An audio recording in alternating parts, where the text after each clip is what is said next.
উফ, বাইরে যা গরম, রোদ যেন পিঠের চামড়া পুড়িয়ে দিচ্ছে। এই গরমে হিটস্ট্রোক থেকে বাঁচতে আর মন প্রাণ এক সেকেন্ডে ঠান্ডা করতে আজকে বানাচ্ছি একটা আলটিমেট রিফ্রেশিং ড্রিঙ্ক, মাত্র 5 মিনিটে তৈরি আর এক চুমুকি এনার্জি 100% ব্যাক। চলো শুরু করা যাক। সবচেয়ে প্রথমে আমাদের লাগবে সবজা সিড, সাথে জল দিয়ে 10 মিনিটের জন্য ভিজিয়ে রাখবো। এটা কিন্তু গরমের দিনে পেটের জন্য ভীষণ উপকারী।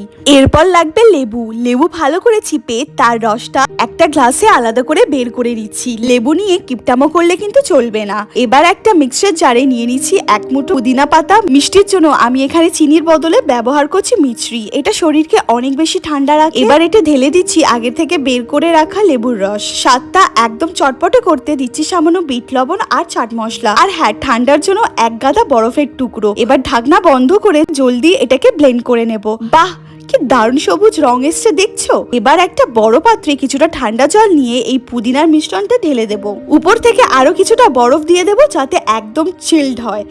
এবার আমাদের ভিজিয়ে রাখা জাবজা দানাগুলো এর মধ্যে দিয়ে ভালো করে মিশিয়ে নেব। ব্যাস, আমাদের আলটিমেট সামার ড্রিঙ্ক একদম তৈরি। এই গরমে আজই ট্রাই করো। রেসিপিটা কেমন লাগলো জানিও, আর সাবস্ক্রাইব করতে কিন্তু ভুলো না। দেখা হচ্ছে পরের ব্লগে। বাই।